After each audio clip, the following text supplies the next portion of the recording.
great falling away will come first. The Antichrist will come second. Then the rapture will be third.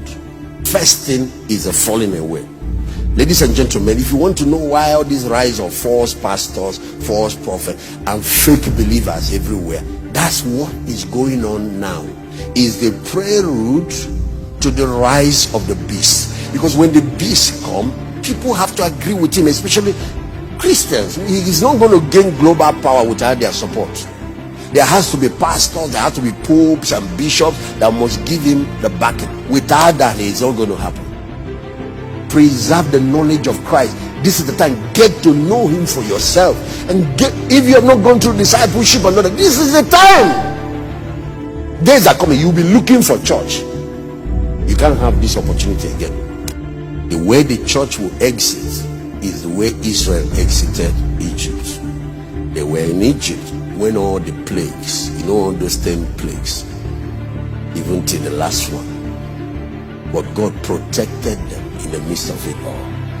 And after all of that, God removed his people out of Egypt and sent them to the promised land. That's how it's going to happen again. Now that we have the time, my friends, rise up now and begin to preach the gospel. Now we still have the time. Days are coming. You can't hold service.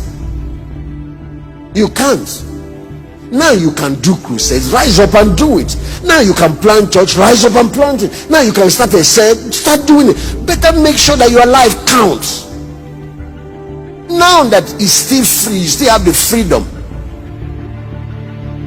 You must learn to practice God's presence. Those days are coming. We've been taking pastors for granted, church service for granted. Hey.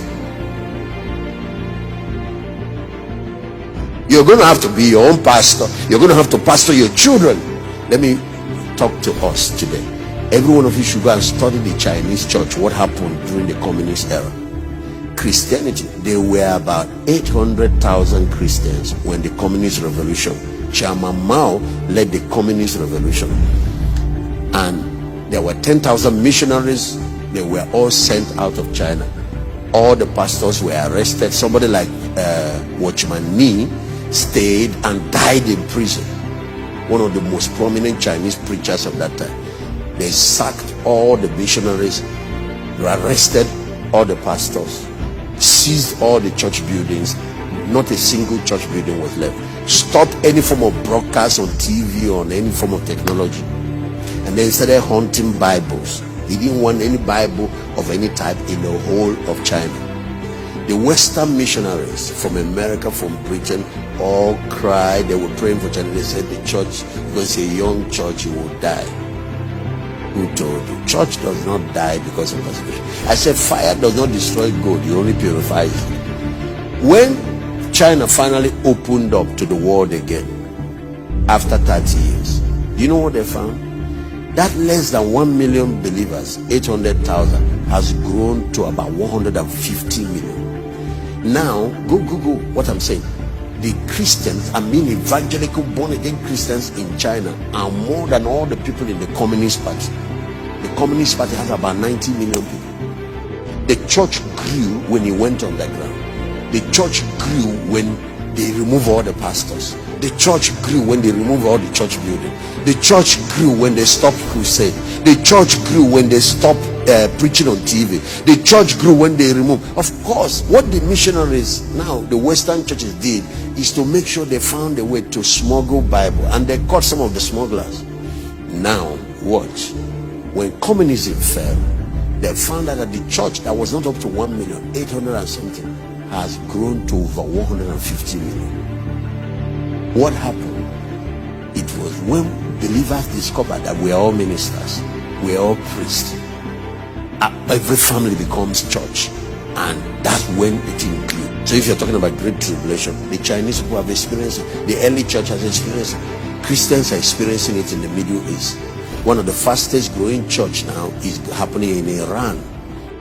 One of the strategies for the end time church going forward is to return back to discipleship and to return back to small groups. And all of you that are listening to me, start your own cell. That is the way forward. These large congregations and worship services, this thing has shaken it up now. This lockdown, something more serious is on the horizon. Make sure you are a functional priest, that you know God. Start reading your Bible. People don't study their Bible anymore. They only come on Sunday, open their mouth for pastors to feed them. Now, when the pastor is saying something wrong, you can't tell. What will happen is a test. I'm reading it, this Amplified Bible, to refine, to purify, and to make those among God's people white, even to the time of the end, because it's yet for an appointed time. So apart from the separation, to remove false believers, is also to prepare us for the rapture. And that's why I tell, if you remain a lukewarm Christian, what will wake you up is coming. You better not wait for that. Now we have the time. Let's take advantage of it to reach the world for Christ, to reach our communities, to reach our cities, to make sure that our family members are in the ark before the flood starts, to make sure that we reach everybody. Now we have technology, the freedom to do everything. Let's utilize it. Now we have the chance. Let's live for God and live for Christ and be completely sold out to Him.